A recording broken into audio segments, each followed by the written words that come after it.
Night Club, l'émission des supporters des Verts en partenariat avec Active. Présentée par Keun. Bonjour, bonsoir à toutes et à tous et bienvenue dans ce 189e numéro du Synthé Night Club. Vous savez ce que c'est votre problème ? Vous aimez pas le foot. Je le sais parce que ce soir, vous pourriez regarder le sommet du championnat de France de Ligue 1, l'élite de notre pays, le premier contre le deuxième de la saison dernière. Parmi ces deux clubs, dites-vous même qu'il y en a une qui a réussi à faire ce qu'on a raté en 1976. Non, vraiment, c'est sûr que vous aimez pas le foot. Vous venez ici pour débriefer un match de Ligue 2 avec des mecs comme Miladinovic qui jouait encore en National il y a 3 semaines, alors que vous savez ce qui se passe dans le vrai monde du foot ? Dans le monde du foot véritable, celui qui fait vibrer, transpirer, chanter, pleurer ? Il y a le Ballon d'Or, bien sûr. Vous voulez débattre ce soir de la performance de Florian Tardieu, alors que vous pourriez vous insulter sur qui c'est qui gagne entre Yamal et Dembélé en 1v1 ? Bon, après, vous savez quoi ? J'aime pas tout ça non plus, et mes chroniqueurs non plus, donc je crois qu'on va quand même passer un bon moment à débriefer ce petit chef-d'œuvre d'ASSE Reims et parler de la suite avec le déplacement à Amiens dès demain. Pour parler de tout ça, j'accueille notre premier chroniqueur, notre parrain, le beau gosse de l'émission, Timothée Mémon. Bonsoir Tim. Alors, j'ai pas eu le choix, on m'a collé l'étiquette de beau gosse à la chaîne L'équipe, pas ici. Parrain, c'est très bien. Parrain, c'est très bien. Effectivement, mais je suis très heureux d'être avec vous et à mon avis, il y a au moins autant de choses à dire sur ce superbe Saint-Étienne-Reims que sur le choc dont tu parlais ce soir. Voilà, parce que c'est probablement l'un des meilleurs matchs de foot que j'ai vu depuis longtemps. Samedi soir, je parle, pas aujourd'hui. Ouais, je pense sincèrement aussi que des émotions comme ça, autant positives que négatives, autant stressantes que exaltantes, on n'avait pas vu depuis longtemps. Et puis j'ai charrié le Ballon d'Or, hein, Tim, mais je sais que après tu vas aller le débriefer et bien sûr on respecte cette cérémonie, hein. Tout à fait. Écoutez le SNC et ensuite vous vous branchez sur RTL pour le débrief du Ballon d'Or. Exactement. Avec votre serviteur. On accueille aussi ce soir celui qui fait partie des murs, Pierre. Bonsoir Pierre. Salut Keun, salut à tous. Comment tu vas ? Écoute, ça va. Premier du championnat de Ligue 2, meilleure attaque, victoire samedi, victoire demain, donc tout va bien. Où est-ce que t'étais samedi pendant le match ? Ah, moi j'étais chez moi, j'étais pas au stade malheureusement. J'ai Télé, vu à la tranquille. télé le match. Ok, parfait. Ouais. Et puis ce soir, on souhaite la bienvenue à Quentin qui nous rejoint pour faire le lien entre nous et le chat. Bonsoir et bienvenue Quentin. Bonsoir, merci d'avoir accepté en soi ma candidature et on va essayer de faire au mieux. Avec plaisir. On a commencé l'avant-émission là en parlant de Zokora, de Bridono, de Nicolas Marin, donc je crois que tu es le bienvenu. Bien sûr, bienvenue à toutes et à tous qui nous regardez là en direct ou qui nous regardez en replay.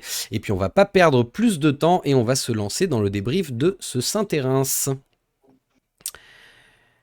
Alors, messieurs, simplement pour commencer, votre première impression après cette victoire spectaculaire, en un mot, là, 2 jours après, qu'est-ce qu'il reste ? Timothée, tu nous l'as déjà un petit peu dit, donc Pierre, je vais aller avec toi. Ma réponse est dans la question. Pour moi, c'était spectaculaire. Parce qu'on a vu des buts, ça attaquait dans tous les sens. À un moment, dans le premier quart d'heure, on peut perdre 2-0. En début de deuxième mi-temps, on peut gagner 4-1. Voilà, et ça se termine par une happy end. Donc, spectaculaire. Je dirais pas mieux. Spectaculaire, Tim. Ouais, moi, très sincèrement, c'est un des meilleurs matchs que j'ai vus et surtout ce match, il m'a rassuré. C'est ce qui m'est venu à l'esprit à la fin de la rencontre. Pourquoi ? Parce que j'avais fustigé dans cette émission et dans d'autres chroniques auparavant le fait que Saint-Étienne jouait sur sa marge. Saint-Étienne a une meilleure équipe que le reste de la Ligue 2 et je peux vous assurer, pour poncer les terrains de Ligue 1, Saint-Étienne a une meilleure équipe que Metz, que Lorient, que Le Havre. Donc, Saint-Étienne a de la marge. Et jusqu'à présent, je trouve que l'équipe se reposait sur cette marge. Face à eux, Reims est arrivé avec des ambitions de jeu. Ça, c'est louable à noter parce que vraiment, Reims a joué. Et Saint-Étienne a répondu avec de la qualité, avec du collectif et avec du caractère. Je passe au-delà des chefs-d'œuvre de Miladinovic et du très beau but de Stassin, du très beau but aussi de Teddy Thomas. C'est un match qui m'a rassuré parce que Saint-Étienne a prouvé qu'elle pouvait élever son niveau de jeu et montrer qu'à sa pleine mesure, c'était une superbe équipe. Moi, j'ai adoré, j'ai passé un samedi soir extrêmement réjouissant. Alors, c'était... Et en plus, Ouais, vas-y Pierre. là, je vais un petit peu dans l'analyse du match. En plus, je pense qu'on a été pénalisé au début du match parce que Ferreira a déclaré forfait. Donc, il y a eu un réajustement de la défense. Et ça a été un match qui a été compliqué à aborder, du coup, je pense. Et voilà, on n'était pas dans les meilleures conditions pour le commencer. Et on a su faire le dos rond et retourner le truc. Et ouais, c'était vraiment un superbe match. Tout à D'ailleurs, on fait. se fait bouger au départ. On se fait bouger. Ouais. Les 15 Avant le premières premier minutes, elles but, étaient dures, hein. Ouais. le premier but, il arrive contre le cours du jeu, clairement, le but de Saint-Etienne. Mais après, et c'est ça, ça revient à ce que je dis sur ce côté rassurant, c'est que Saint-Etienne a su vraiment s'appuyer sur son talent pour prendre l'avantage contre le cours du jeu et ensuite gérer cette rencontre avec le talent d'un taulier, en fait, avec la qualité d'un taulier de cette Ligue 2, ce que Saint-Etienne n'avait pas fait pour moi jusqu'à présent, à part contre Rodez. Et oui, d'ailleurs, Ferreira, j'en profite pour glisser. J'imagine que vous êtes au courant, que vous avez regardé un petit peu les news, mais même si sa blessure ne paraît pas extrêmement préoccupante, il ne figure pas dans le groupe pour affronter Amiens demain. Donc peut-être qu'on reverra Bernauer sur le côté droit à sa place. On verra bien demain soir. Justement, je pense qu'on est à peu près tous et toutes d'accord pour dire que c'était le plus beau match de la saison en tant que spectateur. Mais est-ce que pour vous, c'était le meilleur match de la saison pour Saint-Etienne tout court? Après le match un petit peu difficile de la semaine dernière contre Clermont, est-ce que malgré tout, Saint-Etienne a livré sa meilleure performance avant-hier, Pierre? Bah, pour moi, oui, clairement. Pour moi, depuis le début de saison, il y a deux matchs références. Donc, tu l'as cité. Le premier, c'était Rodez. Et samedi, c'était Reims. La grande différence, c'est le niveau de l'adversaire. Hmm. Contre Rodez, il n'y avait pas d'opposition. Et samedi soir, il y avait une vraie équipe qui, à ne pas en douter, jouera.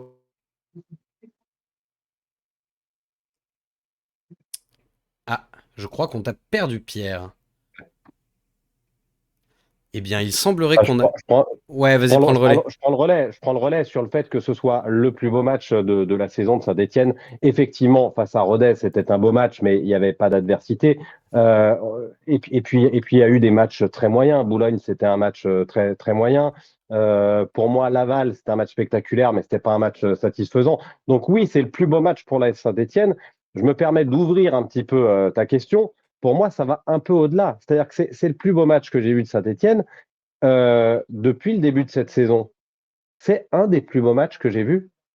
J'ai pas de problème à le dire. C'est de la Ligue 2, j'en ai conscience. J'ai vu des matchs de Première Ligue. J'ai commenté Real Madrid, Rayo Vallecano. Il n'y a pas de problème. J'ai vu des grandes équipes. J'ai vu de la Ligue des Champions. Je dis pas que c'est le meilleur que j'ai vu cette Hmm. saison, mais c'est un des tout meilleurs matchs que j'ai vu cette semaine en Ligue des Champions. Je le disais ce matin dans ma chronique sur Active Radio. J'ai regardé pas mal de matchs. J'ai regardé PSV. J'ai commenté PSV Union Saint-Gilloise. C'était un super match. J'ai regardé Olympiakos Paphos. Mais je préfère 100 fois regarder Saint-Étienne-Reims qu'Olympiakos Paphos. Il n'y a Ouais. pas de problème. Même si, le fait que tu sois supporter des Verts ne rentre même pas en ligne de compte, je suppose. Il y a pas que ça. Il y a pas que ça. Alors évidemment qu'il y a un kiff Ouais. particulier parce que c'est mon équipe. Mais je peux vous assurer, par exemple, que hier j'étais avec toute une équipe de journalistes et de consultants, Felipe Saad pour ne pas le citer, ancien joueur de Ligue 1, qui avait vu le match de Saint-Étienne et qui m'a dit ce match de Ligue 2 hier, il vaut beaucoup de matchs de Ligue 1 que j'ai vu cette saison. Parce que c'était un grand match et qu'encore une fois, peut-être que Saint-Étienne n'a pas un effectif de Ligue 1, peut-être que Reims a un effectif hybride Ligue 1, Ligue 2. Donc en fait, on n'est pas très loin de ce qu'on peut voir quand on regarde Le Havre-Lorient, comme le match que je couvrais hier, Ouais. par exemple. Pierre, t'étais en train de parler, ça a coupé au milieu de ta phrase. Est-ce que tu veux reprendre? Pierre, est-ce que tu es avec nous? Ah, on ne Ah, t'entend. Oui, ah, c'est bon. là, c'est bon. Ok. Ouais, non, je disais effectivement que oui, c'était pour moi largement le meilleur match de l'année, sans aucun doute. Ok. Mon cher Quentin, dans le chat, qu'est-ce qui se dit de manière un petit peu globale là sur cette rencontre? Globalement, ça parle de la première mi-temps. Le ballon brûlait les pieds pour Tony. Les passes à contre-temps sur les interventions du mieux en deuxième. Guise et Laurent tout ça c'est sur YouTube, ont trouvé un Larsonneur énorme et très déterminant. Et certains trouvent également aussi que la SSE a joué seulement 70 minutes après les 20 très bonnes minutes des Rémois. Ok. Et bien justement, vu que c'est soirée Ballon d'Or, on va parler un petit peu individualité. Quel est votre homme du match sur avant-hier soir? Tim, tu dirais qui? Est-ce qu'on est sur du Stassin, Boakier, Nadé, Larsonneur? Je vais aller vers un joueur qui pour moi est un joueur Ligue 1 et demi ou Ligue 2 un quart, à savoir Gauthier Larsonneur, qui pour moi est un gardien qui n'a pas le niveau de la Ligue 1, mais qui a un niveau supérieur à celui de la Ligue 2. Et je pense qu'on ne peut pas. Alors évidemment que Stassin, voilà, superbe but, euh, il change la donne, il n'y a pas de problème. Mais ce résultat, on le doit beaucoup à Gauthier Larsonneur. Il fait un match XXL, il fait un match comme on n'en avait pas vu depuis longtemps. Il a prolongé il n'y a pas longtemps. Est-ce que c'est ça qui l'a galvanisé? Je ne sais pas. Mais voilà. C'est une très bonne nouvelle pour Saint-Etienne de savoir que Gauthier Larsonneur, qui est pour moi, comme je le disais, ce joueur Ligue 1 et demi, est un joueur qui va être important pendant toute cette saison de Ligue 2. Cette magnifique prestation, et j'espère qu'il en appellera d'autres, ne devra pas masquer le fait que ce ne sera pas une solution si Saint-Etienne doit monter à la fin de la saison. Mais ce match-là, on ne le gagne pas sans un immense gardien, et on a eu un immense gardien. Donc, moi, c'est lui que j'ai envie de retenir, parmi d'autres, parce qu'il y a un podium clairement à établir et peut-être même un top 5 Ouais. globalement dans cette équipe de Saint-Etienne. Larsonneur qui est notre capitaine aussi, donc c'est vrai qu'avoir un capitaine haut niveau et indiscutable, c'est important. Et c'est vrai que le double arrêt notamment de la 47e, il est quand même assez hallucinant. Pierre, tu rejoins Timothée sur Larsonneur homme du match? Oui, alors moi, celui que je vais mettre en avant, je ne sais pas si c'est le meilleur joueur du match, mais il y a un joueur que j'ai envie de mettre en avant, c'est Miladinovic. Tout simplement parce que c'est un mec qui revient de nulle part. L'an dernier, s'il a eu 60 minutes de jeu à tout casser, c'est un maximum. Il faisait pas des prestations impériales en N3. Donc je pense qu'on a tous douté sur ce joueur et j'ai pas envie de m'enflammer. Mais quand on voit la mi-temps qu'il fait à Clermont et le très bon match ponctué d'un but exceptionnel ce samedi, voilà, on a envie de commencer à y croire. Je pense que c'est un gamin à qui manquait de la confiance. C'est quelqu'un qui a peut-être eu un peu de mal à s'intégrer dans un nouveau pays. Et voilà, et là on sent qu'il a gagné en confiance, qu'il est soutenu par le groupe. Il fait un très bon match dans un milieu, encore une fois, qui était dépeuplé. Voilà, et il a fait un très bon match, ponctué d'un très beau but, donc je suis vraiment content pour lui et j'espère qu'il va continuer ainsi. Miladinovic, par rapport à son intégration, c'est vrai que Bernauer en a parlé en après-match. Il a dit que bon, c'était pas facile pour un joueur qui arrive de Serbie, qui parle pas du tout la langue, qui parle pas forcément bien anglais, mais que c'était un mec que tout le monde appréciait. Et d'ailleurs, la direction de la S Saint-Etienne s'est félicitée d'avoir réussi à le conserver cet été, alors que beaucoup de supporters voulaient le prêter, voire s'en débarrasser. Saint-Etienne continue de croire en lui, donc peut-être qu'on est en train d'assister à son éclosion et ça fait bien plaisir. J'aimerais qu'on revienne quand même. Ouais. Si je peux dire un mot sur Miladinovic, je suis d'accord sur l'aspect de la confiance, même si voilà, ce but, on parlera de confiance quand il y en aura d'autres et quand ce but magnifique ne sera pas un épiphénomène.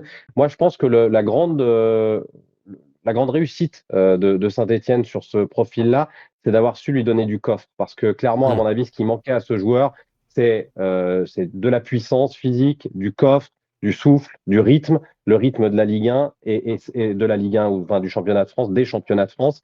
Il ne l'avait pas et je suis convaincu que toutes les recrues qui ont été faites au niveau du staff, au niveau de la cellule de performance et tout ça, ne sont pas étrangères à la montée en puissance de ce joueur-là. Voilà. Bah, c'est un peu comme Bouchoirie, c'est pas le même profil technique, mais c'est un peu le même profil physique de joueur assez petit qui arrive effectivement avec un manque de coffre et qui se remplit petit à petit. Ouais. Il a l'air plus sympa, il a l'air plus fun, il a l'air plus appréciable pour un C'est vrai. vestiaire. Parce que Bouchoirie, il avait un côté je fais la gueule en permanence et je suis à Saint-Etienne parce que j'ai pas le choix, alors que Miladinovic, il a un côté plus solaire et je préfère. Voilà. C'est vrai, c'est vrai. Quentin, quand on parle d'homme du match, c'est qui ressort dans le chat? Dans le chat, il y a du Stassin, Larsonnaire. Il y en a, ils ont trouvé aussi que Javer, malgré qu'il rentre seulement en jeu, était indispensable. Nadé sur le sondage Twitch, pareil, il est ressorti aussi. Miladinovic, qui sort un petit peu avec en plus un gros travail et certains demandent à le revoir aussi sur d'autres matchs. Et justement, t'évoquais le cas Nadé. Nadé, on parlait de l'été de Miladinovic. L'été de Nadé, au départ, il était annoncé sur le départ, justement. Puis, quand la saison a commencé, c'était clair et net qu'il serait troisième défenseur central dans la hiérarchie. Et est-ce que finalement, là, si on fait un petit bilan après 6 matchs, est-ce que finalement, c'est pas lui notre meilleur défenseur, Pierre? C'est encore trop tôt pour le dire. Moi, je suis Sur les 6 satisfait aussi matchs. Ouais, je suis aussi satisfait des performances de son compère, Chico. Euh, Après, Nadé, pour moi, c'est un mec qui est un peu limite en Ligue 1, mais qui est tellement un monstre physiquement qu'en Ligue 2, il survole. Il a déjà survolé quand Dalloglio a repris l'équipe, quand on est remonté, là, il y a 1 an et demi maintenant. En Ligue 1, il y a quelques carences, mais dès que tu retournes en Ligue 2, tu sais que tu as un défenseur, c'est un rock, quoi. Et les montées qu'il fait, c'est souvent décisif. Il a marqué de mémoire contre Grenoble, là, ça se finit presque en passe décisive. Enfin, il fait l'avant-dernière passe, pardon. Ouais, puis même Mais s'il voilà, marque pas, ouais, il est là, il monte, quoi. ouais, pour moi, il est indispensable et ils sont complémentaires avec Lamba, donc rien à redire pour moi. Sur la défense centrale, même si on encaisse quelques buts, on est tellement tourné vers l'offensif, pardon, que c'est normal qu'on en encaisse quelques-uns. Mais non, non, Nadé, moi je le garde là où il est très bien. Nadé, ouais, tu rejoins Pierre, Timothée sur Je l'analyse. suis plus mesuré. Je suis plus Ok. mesuré je suis plus mesuré sur Nadé. Nadé, je n'oublierai pas, je n'oublierai jamais qu'il fait partie de la défense qui a pris 75 buts en Ligue 1 la saison dernière. Donc, il y a une raison à ça. Il y a une question de niveau. Oui, il fait un bon début de saison, pas de problème. Ne pas oublier quand même que dans son bon début de saison, sur le 3-3 qu'on fait à Laval, il est coupable sur 2 buts. Il C'est est vrai, responsable c'est vrai. sur 2 buts. En fait, J'avais oublié ça. c'est un défenseur qui sera effectivement un bon défenseur quand il nettoiera son jeu de ces erreurs qui sont quand même récurrentes. Alors, elles sont récurrentes. Laval, c'était la première journée. Depuis, il y a eu 5 bonnes journées, plutôt des bonnes journées de Nadé. Mais en 6 journées, ça fait quand même 2 buts qui sont de sa responsabilité. C'est trop, c'est trop. Ça ne l'empêche pas de faire des bons matchs. Donc voilà. Si c'était un bulletin scolaire, je dirais en progrès, mais à confirmer. Ok. Et pour... Oh là, j'ai oublié de mettre les stats de Nadé alors que je vous parle et qu'on parlait de Nadé.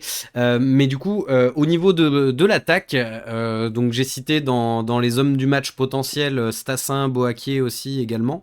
Bon, Stassin 5 étoiles, un doublé, des buts assez impressionnants. Tout le monde ne parle que de Stassin dans les travées de Geoffroy Guichard.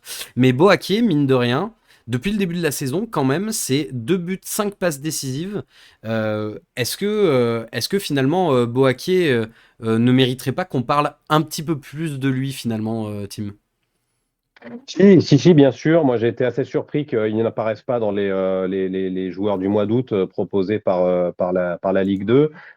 C'est effectivement un joueur très intéressant. J'avais d'ailleurs aimé déjà ce qu'il faisait quand on était en Ligue 1.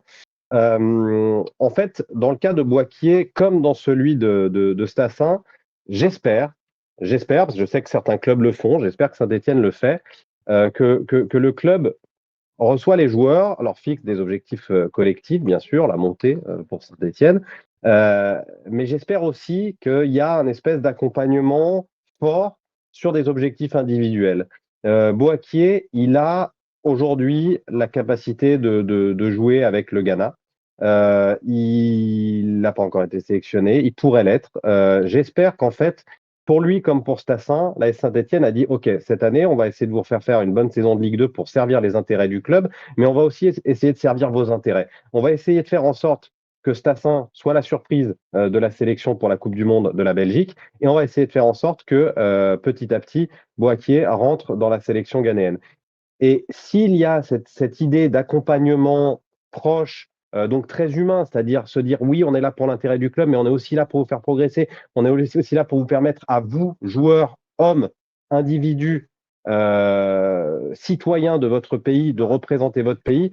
Bah voilà, j'espère que ça va dans ce sens et j'espère que les prestations de Boakier seront rapidement reconnues par le Ghana pour qu'il puisse participer au match de la sélection, même si le Ghana ne sera pas à la CAN. Pierre, sur le cas Boakier et la comparaison avec Stassin qui médiatiquement n'a pas le même impact, n'a pas le même poids, mais qui pourtant dans les stats, alors oui, là j'ai cité que les buts et les passes D, c'est un peu de la faiblesse d'analyse que de raisonner comme ça, mais t'es satisfait toi aussi, j'imagine, de son début de saison.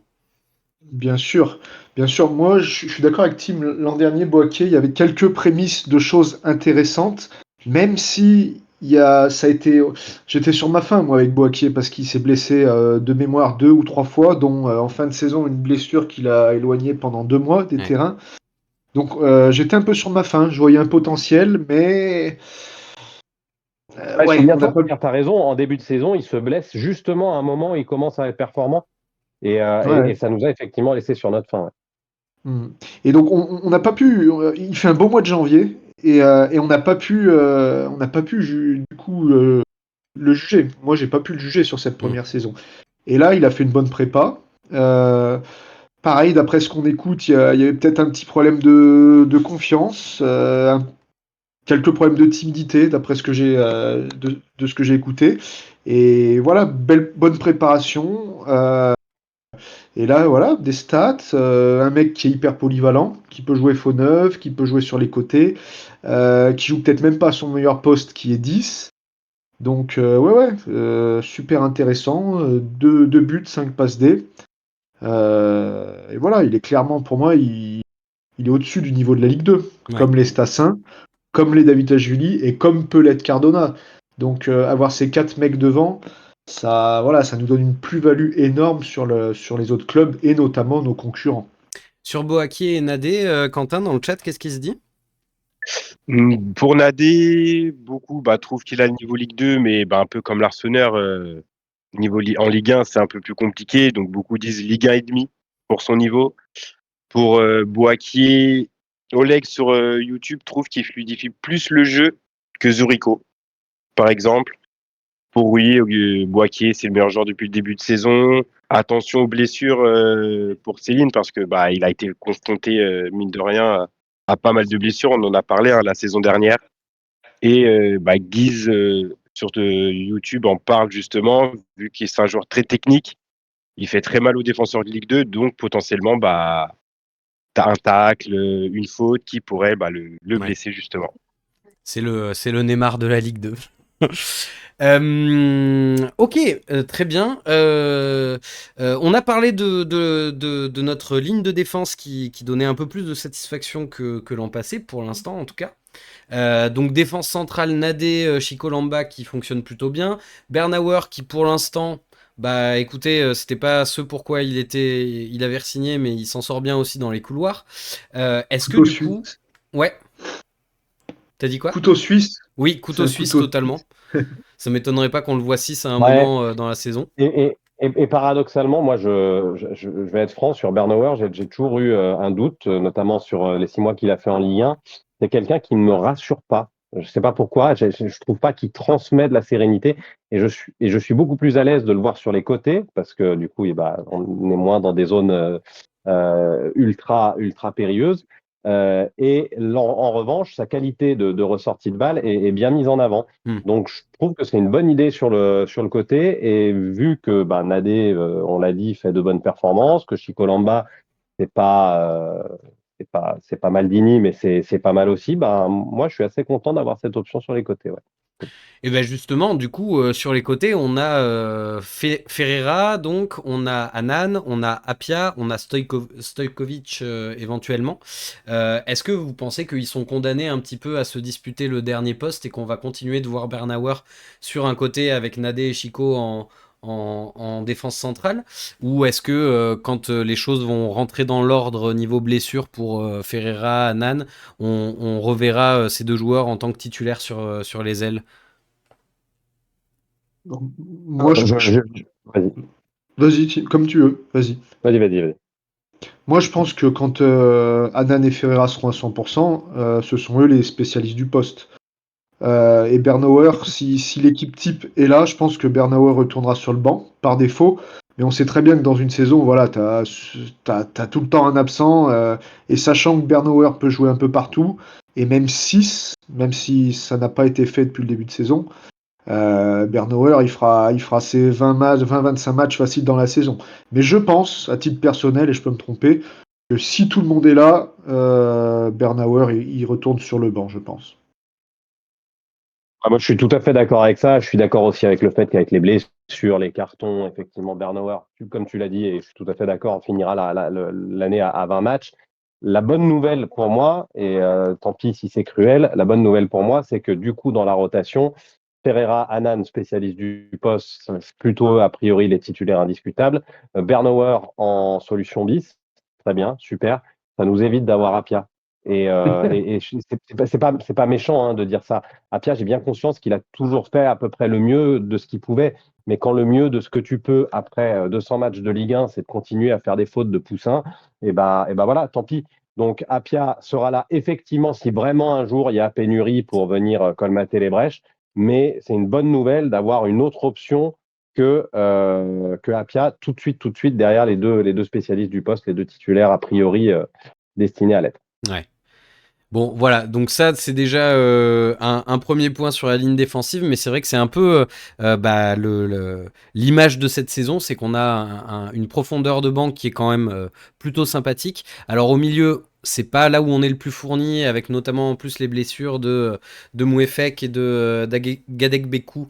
Là actuellement, il y a moins embouteillage, mais en attaque, et d'ailleurs je trouve qu'on le voit assez bien dans le groupe pour demain avec 5 défenseurs qui ont été convoqués et 6 attaquants. Donc on a Lucas Tassin qui est bon déjà indispensable et indéboulonnable. On a Boaké qui est dans la forme de sa jeune carrière pour l'instant. Et du coup, à côté, est-ce que Cardona est si indiscutable que ça? Et puis, quel rôle trouver pour Davitashvili, Dufus, Ben Holt? Et puis, il y aura aussi le retour de Dylan Nguessan qui a quand même pas mal accumulé de minutes ces derniers temps. Donc, on a un petit peu un embouteillage en attaque. Est-ce que pour vous, c'est potentiellement un casse-tête de management? Ou est-ce qu'au contraire, c'est juste un énorme luxe de pouvoir se dire, bon, bah, je fais sortir Stassin, j'ai Dufus derrière, je fais sortir Cardona, j'ai Davitashvili derrière. Comment Ni vous le l'un ni voyez, l'autre. vous? Ni l'un ni l'autre, c'est l'apanage des grands clubs. C'est l'apanage d'être un grand club et Saint-Etienne est un grand club à l'échelle de la Ligue 2. Et en fait, dans un grand club, il y a de la concurrence. Là, je suis en train de regarder, j'ai sous les yeux Marseille, Paris Saint-Germain. À Marseille, il y a Paixão, il y a Aubameyang, il y a Guiri, il y a Timothy Weah, il y a du Ouais. monde. Et en fait, c'est une nécessité d'avoir ça, d'avoir cette profondeur. On est aujourd'hui dans une ère où tu as 5 changements par match. Donc en fait, aujourd'hui, c'est plus, il n'y a plus des joueurs qui doivent se contenter de miettes. Non. Stassin, il va devoir rejouer dès demain. Peut-être qu'à la 60e, ce sera Dufus. À Dufus de montrer qu'il a les qualités. En fait, on a tous les postes doublés sur le front de l'attaque. En fait, c'est la moindre des choses quand tu es un bon club et que tu veux monter.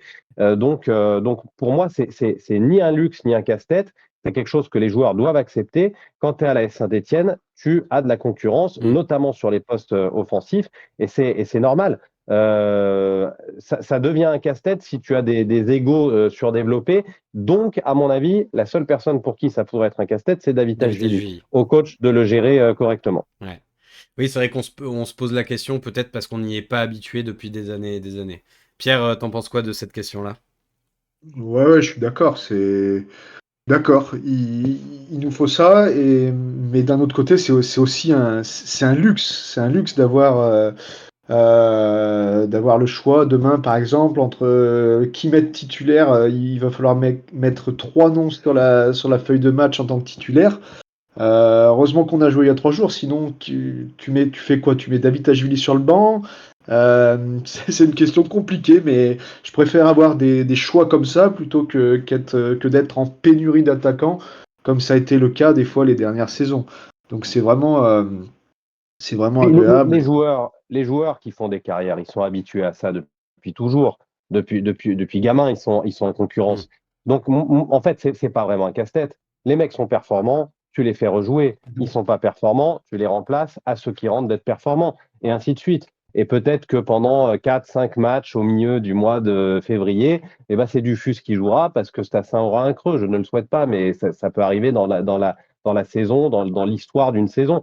Et ainsi de suite. Peut-être que Davitashvili va demain jouer une mi-temps complète en deuxième période et qui va montrer qu'il peut apporter encore plus que ce qu'on a fait Boakier. Donc non, moi en fait c'est une normalité et c'est encore moins un problème à l'ère des 5 changements et de cette notion de finisher plutôt que de remplaçant. Et Effectivement, la concurrence, c'est un fait important. La concurrence, ça permet à chaque joueur de donner 120% de ses possibilités. Et voilà, ça tire le groupe vers le haut, je pense.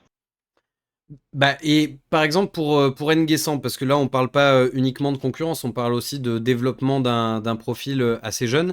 Est-ce que l'idée c'est de se dire bon bah il a devant lui Stassin, il a devant lui Dufus qui sont des vrais neufs, Boakier qui a joué aussi quelques fois, Cardona qui a aussi potentiellement joué quelques fois. Est-ce que du coup on se dit bon bah N'Guessan il a le temps, il a que 17 ans je crois, on le laisse en réserve, ou est-ce qu'il faut quand même essayer de lui trouver une petite place selon vous? Pour moi, il fait partie de cette concurrence. Et quand tu es un jeune joueur, la concurrence, elle est plus dure pour toi que pour les autres. Donc, à toi de prendre les miettes de match, à toi de jouer et d'être performant. Si, parce que tout le monde est à 100% de ce qu'il peut donner au mois de décembre, alors à ce moment-là, et qu'on a déjà, je sais pas, 7, 8 points d'avance, à ce moment-là, il sera peut-être temps de se dire, tiens, on va le prêter pendant 6 mois. Mais aujourd'hui, Guessant, il doit prendre son mal en patience. Aujourd'hui, on veut beaucoup sortir les joueurs très vite. On s'est habitué à un football avec des jeunes joueurs qui sortaient très tôt. Mais je veux pas jouer le vieux boomer, mais dans les années 90, au début des années 2000, tu étais un jeune joueur, et ben tu faisais banquette pendant 6 mois, un an et demi, 2 ans s'il fallait. Et petit à petit, tu apprenais à éclore. Souvenez-vous de Ouais, Gomis, par exemple. Hein. Gomis, il a eu c'est vrai. des bouts de match au début avec Saint-Etienne. Il est parti en prêt à 3, il est revenu, il a été plus performant, il s'est installé. Mais il n'y a pas de passe droit, pour moi, c'est pas impératif que Guessant ne joue pour à tout prix le développer. Non, ça doit arriver Après, doucement au fil des matchs. Après, Tim, je suis d'accord avec toi, mais est-ce que le problème n'est pas contractuel? Est-ce que le problème vient pas de, par exemple, et je parle pas que de N'Guessan, hein, mais est-ce que le problème vient pas, par exemple, de l'entourage des joueurs qui veulent que leurs jeunes pousses jouent pour pouvoir prolonger des Hum. contrats? Et ça, pour Oui, moi, tu c'est as problématique parce complètement que raison. Tu as complètement raison, et c'est un des cancers du football moderne, ces entourages vous avez un agent qui vous dit, mais t'es le meilleur, le coach il comprend rien, et voilà. Mais Saint-Étienne a enfin prouvé cet été que Saint-Étienne avait décidé de ne pas se mouler aux errances du football moderne. On ne veut pas vendre Stassin, on ne vend pas Stassin. Parce qu'on a. Attention, parce que la base de tout ça, c'est que tu es fort financièrement. Ouais. Et tu vends pas Stassin, tu veux pas vendre Stassin. Tu veux pas. Davitashvili veut partir, on veut le garder, il reste. Un point, c'est tout. Et ben c'est comme ça. Si tu ne te plies pas à ça, ok, bah, va faire ta carrière ailleurs, va exploser, et dans 3 ans, on te retrouvera en national. Ou pas. Je ne sais pas ce que je souhaite à Nguessan, mais simplement, grâce en fait à l'assise financière qu'a Kilmer aujourd'hui, je trouve que Saint-Etienne a renforcé son assise en tant qu'institution. Il va falloir que ça passe par autre chose que le plan financier. Il va falloir que ça passe par des hommes forts à la direction. Peut-être que c'est déjà le cas, peut-être que c'est pas encore le cas, j'en sais rien et je suis personne pour en juger. Mais en tout cas, ça va passer par ce genre de décision. Tu es un jeune joueur, tu prends ton mal en patience. Sur cette ligne d'attaque, Quentin, est-ce qu'il y a des gens qui ont des choses intéressantes à nous dire? Bah, Oleg, je pense que Zurico va commencer demain. Il a trouvé Cardona aussi pas très dingue. Et Laurent, donc il y a un mini débat qui commence à s'installer, qui n'est pas d'accord avec lui.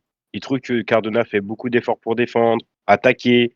Il pêche certes dans la finition, mais il est juste dans la dernière passe ces derniers matchs. Ok, très bien, merci. Euh, Cardona, il fait du bien dans la tête aussi, hein. ouais, Cardona, Tardieu, c'est des mecs, quand c'est dur, qui savent mettre le pied sur le ballon, qui ont un jeu intelligent. Et Cardona, il réussit pas tout ce qu'il entreprend depuis le début de la saison. On est tous d'accord pour dire ça. Après, sa relation technique avec Staffin, elle est quand même en train de se développer encore un peu plus et c'est intéressant. Mais ça fait partie des joueurs. Avec un QI football et même un QI en général qui font du bien à l'équipe, je pense. ouais. Euh, je vous propose que on a fait à peu près le tour là de ce qu'on avait à dire sur Saint-Étienne-Reims. De manière plus globale, on se retrouve avec Saint-Étienne seul en tête de Ligue 2 après 6 journées, dernière équipe encore invaincue. Est-ce que préserver cette série d'invincibilité le plus longtemps possible doit être un objectif en soi pour la SSE? Est-ce qu'elle doit se fixer en gros des nouveaux objectifs? Parce qu'on sait que l'objectif affiché en début de saison, c'était de remonter directement. Mais est-ce que là, je m'emballe si je dis que maintenant que les bases sont posées, peut-être que l'objectif doit être terminer champion, avoir un certain nombre de points, prolonger l'invincibilité le plus longtemps possible. Est-ce que Saint-Etienne a besoin de ça pour rester motivé et maintenir le même niveau d'exigence? Tim? À mon humble avis, non. L'objectif, il doit rester la montée. Pour être champion de Ligue 2, on s'en tamponne un peu. Mais l'objectif, il doit plus être dans le contenu. C'est-à-dire que, comme je le disais, moi, j'ai pas été satisfait des 5 premiers matchs, à part Rodez où il y avait absolument pas d'adversité, parce que, encore une fois, Saint-Étienne, conscient de sa marge, se contentait de jouer sur cette marge. Hmm. Ils ont montré contre Reims que quand ils se sortaient les doigts, passez-moi l'expression, ils étaient capables de faire des grands matchs. Eh ben, le but, pour moi, il doit être sur 5 matchs, sur les 5 prochains matchs, de dire, OK, pas de baisse de régime. On refait pas le match qu'on a fait à Boulogne où on gagne du bout des lèvres parce qu'en fait, on fait pas d'effort. Non, il faut reproduire ce genre de prestations. Et si tu veux te fixer un objectif sur la saison, outre celui de la montée, peu importe d'être champion, de pas être champion, en réalité, ça viendra tout seul si tu joues bien au football. Mais cet objectif, il est de créer un fond de jeu de qualité sur l'ensemble de la saison pour potentiellement monter, espérer monter et monter avec des certitudes. Voilà. Pour moi, elle est plus sur le fond de jeu, sur ce que tu veux proposer et sur l'investissement des uns et des autres. Comme tout le monde, j'ai plutôt loué les volontés de jouer au football prônées par Orneland quand il est arrivé à son poste. J'ai aussi regretté son manque de pragmatisme. Je trouve que cette équipe, notamment contre Reims, a parfois fait preuve de pragmatisme et je trouve que l'équilibre qu'on est en train de trouver, qu'on a aperçu samedi, est rassurant. C'est ça qu'il faut développer sur Ouais. l'ensemble de la saison pour, si on monte, pouvoir poursuivre sur cette voie-là l'année prochaine. C'est ça, c'est ce qui nous préparera le mieux finalement à une potentielle saison de Ligue 1 future. Pierre?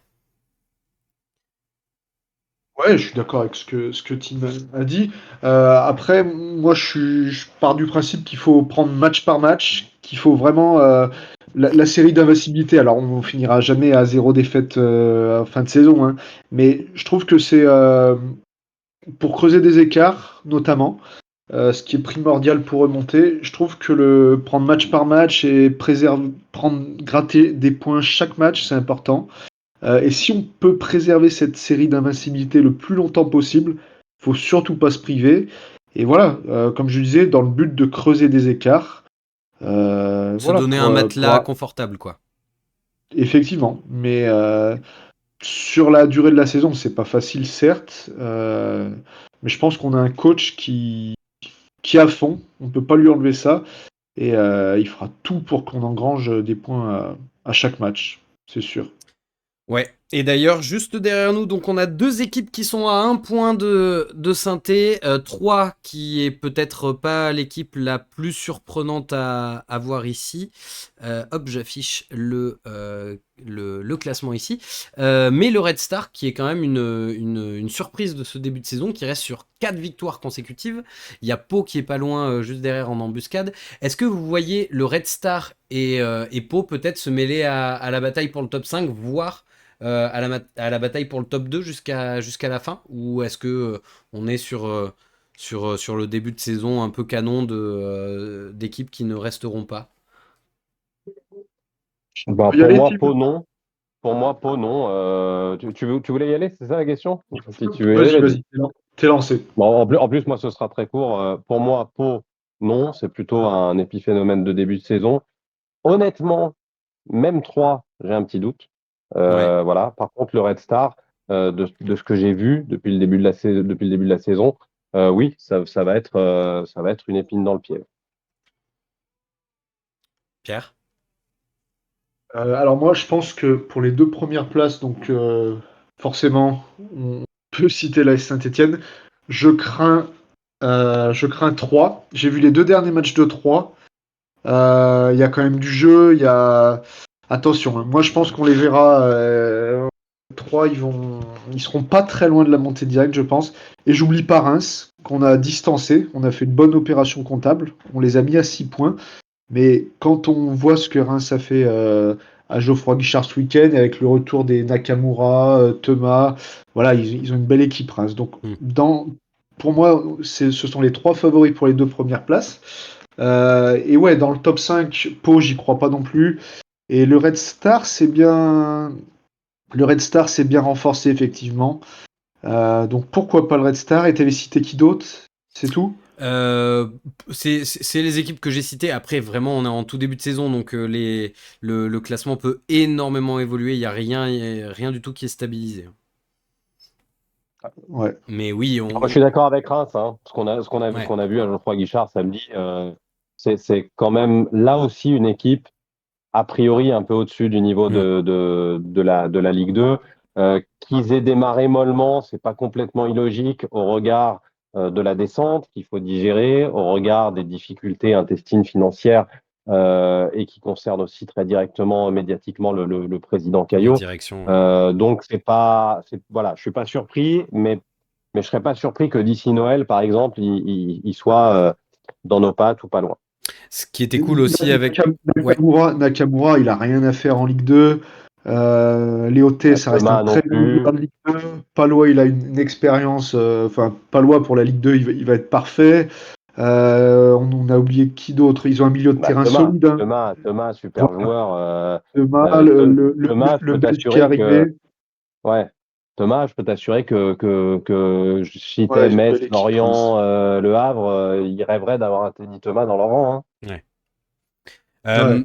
Après, juste, je me permets de te reprendre. Tu as fait une petite coquille, Pierre. Tu as dit qu'à 3, tu as vu du jeu. Du jeu, non, il est toujours entraîneur de Angers, Angers, ouais. hein. Ouais. J'ai failli la faire, et puis je me suis dit, elle est pas bonne. Donc, voilà. Ah, mais moi, je prends ça. Moi, je mange à tous les râteliers. Ouais, et donc, bah, si, sur le classement, ce qu'on peut quand même dire, c'est que là, au bout de 6 journées, il y a quand même un petit écart qui commence à se faire, puisque Saint-Etienne a 5 points d'avance sur la 5e place. Donc, évidemment, le top 5 à viser, le top 2 à viser en priorité. Pour le prochain match, messieurs, le prochain match, où est-ce que j'ai mis mon petit visuel? Il est là. Amiens, donc c'est demain soir, qui a eu un début de saison en dents de scie, 2 victoires, 3 nuls, 1 défaite. Une équipe accrocheuse qui a fait quand même match nul contre Reims, qu'on a vu samedi, très joueuse, et Montpellier. Est-ce que pour vous, en plus match à l'extérieur, ça peut être le match piège de ce début de saison, pardon, Pierre? Ah oui, oui, oui, il faut. Moi, je me méfie de chaque match, hein. Je me méfie de chaque match, surtout qu'on a joué, il y a 3 jours. Eux, ils ont eu un jour de récupération en plus. Bon, on a peut-être un peu plus de banc qu'eux, mais oui, oui, moi, ce que je crains, c'est une forme de décompression, même si c'est inconscient. Voilà, on peut penser avoir fait le plus dur face à Reims, qui est un vrai concurrent, et se dire qu'à Amiens, euh, comme ça a été un peu le cas à Boulogne, je reprends l'exemple de Boulogne, on peut se dire que voilà, ce sera peut-être un peu plus facile et inconsciemment, on peut peut-être donner un petit peu moins. Donc oui, je crains ce match, mais je pense quand même qu'on a forcément les capacités de le gagner si on met les ingrédients. Ouais, Tim, toi aussi, c'est un match que tu n'abordes pas forcément sereinement? La notion de match piège pour une équipe comme est Saint-Etienne cette année en Ligue 2, c'est exactement la même chose que pour ce qu'est le Paris Saint-Germain en Ligue 1. Je ne dis pas que la marge de Saint-Etienne en Ligue 2 est aussi importante que celle du Paris Saint-Germain, mais en fait, les matchs pièges, ils ne dépendent que de Ouais. toi. Le piège, tu te le tends tout seul. C'est si tu décides de ne pas mettre les intentions, de ne pas mettre l'intensité, de ne pas mettre l'influx nécessaire et minimal que mérite un match de Ligue 2, que tu vas te mettre en difficulté. De la même façon, à ce moment-là, que Boulogne était un match piège, que Laval était un match piège. Ça dépend que de toi. Donc, la notion de match piège la réfute un peu. Je pense que Saint-Etienne est supérieur à cette équipe d'Amiens. En revanche, sur un plan un petit peu moins cartésien, je refuse l'idée de perdre un match contre Paul Bernardoni. Voilà. Alors oui, c'est ce que Clair et j'allais net. dire. On a peut-être des Voilà. revanchards en face parce que donc il y a Victor Lobry avec qui ça s'est pas forcément Mais magnifiquement revanchard, terminé. mais c'est Saint-Etienne qui doit être revanchard face à Bernardoni. C'est Saint-Etienne qui doit être en colère C'est contre ce vrai. mec. Lui, c'est le prime de sa vie d'avoir porté le maillot vert. C'est un scandale qu'un mec comme ça ait porté le maillot de Saint-Etienne. Donc non, les revanchards, c'est nous. Il faut lui remettre le plus possible. Il faut lui rappeler aussi, parce que j'avais vu une interview qui m'avait rendu fou. Il m'avait dit, je comprends pas à Saint-Etienne que je me sois fait siffler avec tout ce que j'ai donné pour eux. Mais qu'est-ce que t'as donné, mec? C'était une passoire, une catastrophe. Le mec, il a 3 descentes en 3 saisons. C'est le seul à avoir fait cet exploit-là. C'est terminé. Demain, faut le récliner. Là, je sors un peu du côté cartésien, je rentre dans le côté supporter. Je ne veux pas entendre parler. Je veux qu'il subisse la foudre. Voilà. Très bien. Il suffit de cadrer, ça devrait rentrer. Et il n'y aura pas mon conduit qui est sorti sur blessure ce week-end pour parler des anciens verts. Ah, je crois qu'on a perdu Quentin. Ok. Qui est de retour. Justement, demain donc face à Amiens, j'imagine que vous avez vu le groupe, donc sans Ferreira, mais avec le retour de Jaber, toujours l'absence de Gadek Bekou. Quelle composition vous imaginez demain, Pierre? Est-ce que tu repars sur les mêmes Alors, que contre Reims? Est-ce que tu non, fais tourner parce que non, non. justement il y a beaucoup d'enchaînements? Non, non, non. La défense, par défaut, vu que Ferreira est blessé, ça bougera pas, je pense. Même s'il faudra faire attention à Anan qui revient de blessure et qui a fait les 90 minutes. Mais à coup sûr, la défense ne bougera pas. Milieu de terrain, je pense qu'il remplacera El Jamali par Jaber, qui a l'air de nouveau opérationnel. D'ailleurs, on n'a pas parlé de El Jamali, je fais une petite aparté, mais Oui, vas-y. il a quand même fait un match correct, même s'il a besoin, je pense, de prendre un peu d'épaisseur. Il a fait un match correct quand même. Voilà, petit aparté. Donc je pense que Jabert le remplacera. Et devant, je pense qu'on verra la titularisation de David Ashvili et peut-être Boakier qui a fini bien rincé. Peut-être que Boakier débutera sur le banc. Et qui laisserait sa place à David David Tajvili, du coup. Ashvili. Ouais, Ok. je pense. Tim? Je suis pas tout à fait d'accord.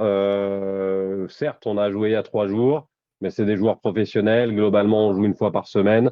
Et dans la notion de continuer, c'est-à-dire de produire du jeu, de s'assurer qu'il y ait une continuité dans la production, moi, je serais plutôt d'avis de remettre la même équipe, à l'exception d'El Jamali, de par sa jeunesse, que je remplacerai par Jaber, qui, s'il est apte à débuter la rencontre et à jouer au moins 60 minutes. Donc moi, je changerais pas grand-chose parce on sait aussi que la confiance d'un attaquant, c'est quelque chose de fragile. Donc voilà, Boakier qui fait des passes décisives, Stassin qui marque, Cardona qui fait des passes décisives. Tant que ça fonctionne, je remettrai les mêmes, quitte à effectivement les prévenir que contrairement au match face à Reims, il est fort probable que dès la 55e, il y ait de la rotation si le Ouais. score le permet. Voilà. C'est vrai que t'as bien fait de le rappeler tout à l'heure. C'est passé un peu comme une lettre à la poste, mais moi, c'est un truc qui m'énerve beaucoup. C'est que, effectivement, on est dans une période du football où on est passé à 5 changements depuis le Covid et où, au final, la rotation, elle peut aussi s'opérer pendant le match, quoi. Ouais, clairement. Clairement, c'est Mm. cette notion de finisher plutôt que de remplaçant, c'est-à-dire prévenir des mecs dès l'échauffement, dès la mise en place, en leur disant les gars, aujourd'hui, Lucas, Stassin, tu vas faire 55 minutes. Donc, gère tes efforts comme si tu allais jouer 55 minutes. Mm. Et au bout de 55 minutes, ce sera du sus. Idem pour Boakier avec Davitashvili et des choses comme ça. Après, c'est ma vision. On n'est pas submergé de matchs. Le calendrier n'est pas extrêmement chargé. C'est pas parce que pour une fois, il y a un match en semaine que je changerai beaucoup de choses, mais peut-être que Horneland me donnera tort. Horneland d'ailleurs qui en conférence de presse tout à l'heure a dit qu'il espérait que ce soit Erling Haaland Ballon d'Or. Qu'est-ce que vous pensez de cette hot take? Bah, il n'a pas fini 28e, un truc comme ça. Ah, je sais pas, j'ai pas vu le classement. Il est entre la 20e et la 30e place. Donc, Aïe, bon, aïe, aïe. peut-être l'an prochain, hein, Ouais, sait-on jamais. c'est pas la plus grande saison de sa carrière, ça c'est sûr. Non, blague à part. Là, donc, on a Amiens mardi et on a Guingamp en fin de semaine. Quel doit être l'objectif de points là pour cette fin de semaine? Est-ce que c'est non négociable, on part sur un 6 sur 6? Ou est-ce que déjà, si on reste invaincu, c'est satisfaisant et c'est suffisant? Faut être ambitieux, je pense. Faut partir dans l'esprit, il faut partir sur l'envie de faire un 6 sur 6. Et si on fait 6 sur 6, ça sera très bien. Si on fait 4 sur 6, ça sera une semaine avec 7 points en 9 matchs, en 3 matchs, donc ça sera bien aussi. Mais dans l'esprit, pour moi, il faut viser, contre deux adversaires plutôt abordables, il faut viser les 2 victoires. Tim? Ouais, moi je suis sur la même lignée, encore une fois. Enfin, je vais répéter ce que j'ai dit. Ça ne dépend que de nous. Ouais. Quand tu as une équipe à ce point supérieure au niveau de la Ligue 2, notamment sur le plan offensif, il ne tient qu'à toi en fait de faire 6 sur 6. Donc c'est évidemment ce que tu dois te fixer. Maintenant, je trouve que Guingamp est une bonne équipe. Si à la fin de la semaine, effectivement, on a pris 7 points, je considérais que c'est une bonne semaine et qu'il n'y a pas péril en la demeure. Et c'est pas manquer d'ambition que de dire ça. Mm. Voilà. Maintenant, l'ambition, c'est effectivement, pour moi, avant tout, plus que le résultat, de reproduire des prestations de la qualité de celles face à Reims. Si tu Ouais. reproduis ces prestations-là, tu prendras 6 points, je pense. Quentin dans le chat, par rapport à la composition initiale que devrait afficher Horneland, quels sont les avis recueillis? Niveau avis, certains pensent que Cardona va aller sur le banc pour que Zurico fasse son retour parmi le 11. Pareil pour Jaber, Moefek joue un petit peu quand même au moins une vingtaine de minutes. Igor, ils le veulent titulaire. Certains craignent pas, à voir s'il nous donnera tort s'il joue le retour de Apia dans le 11. Et pareil, Hanan va-t-il tenir 90 minutes ou pas Ouais. C'est la question. Tiens, dans l'idée, Bernauer, on a parlé de son repositionnement en tant que latéral. On l'a vu une fois à gauche, une fois à droite. Vous l'avez préféré à gauche ou à droite bien sûr, toute politique mise de côté. Moi, je l'ai préféré. Tiens, ça y est, Marseille a gagné. Je l'ai préféré dans dans lequel il a joué samedi, mais il faut aussi être lucide sur le fait que, d'une manière générale, l'équipe collectivement a rendu une meilleure copie. Ouais. Je le redis, l'une de ses qualités, c'est quand même la sortie de balle et sa technicité. Donc, d'un côté comme de l'autre, il n'est pas emmerdé avec le ballon dans les pieds. Je trouve ça extrêmement intéressant. À choisir, je l'ai préféré dans le registre qu'il nous a proposé face à Reims. Ouais, toi aussi, Pierre? J'ai été coupé, tu parlais de Bernauer, c'est Ouais, ça? Bernauer, si tu l'avais préféré à gauche ou à droite, selon.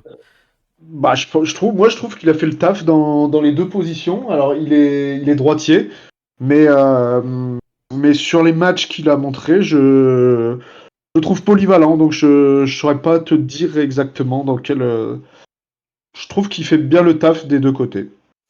Ok, très bien. Tifo de fin de match au Vélodrome. Je me permets de faire une parenthèse. Les supporters ont prévu un tifo de fin de match, puisque là, après la victoire, il y a un immense Olympique de Marseille qui s'est élevé dans le virage nord. Je ne sais pas si c'est pas une première, cette histoire. Ah, Voilà, tifo de à fin de voir. match, ouais. Avec Étonnant. un gros craquage pyrotechnique avec, mais C'est pour éviter de se faire interrompre le match ouais. avant qu'il ait été joué, peut-être. Euh, Magnifique.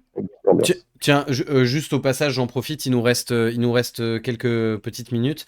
Sur les banderoles qu'il y a eu en tribune ce week-end, je ne sais pas si vous les avez vues, par rapport à la multipropriété. Vous, c'est quelque chose qui vous fait peur actuellement dans le football moderne? J'ai entendu pas mal ce débat récemment dans des émissions de football de est-ce que la multipropriété, c'est une réalité qui de toute façon est là et qu'il faut accepter, ou est-ce que au contraire c'est quelque chose contre lequel il faut lutter parce que ça peut potentiellement être un frein à l'équité sportive sur le long terme.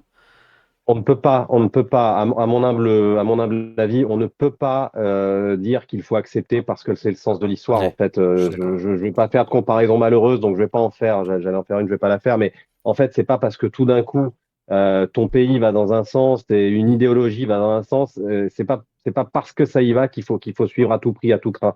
Je suis de tout cœur derrière les supporters du Racing Club de Strasbourg. Je suis totalement d'accord avec eux. Je ne suis pas d'accord avec le fait qu'ils conspuent, qu'ils insultent Emega, qu'ils insultent Marc Keller, qui a fait beaucoup pour le club. C'est pas ça. Simplement, il faut se battre contre la multipropriété.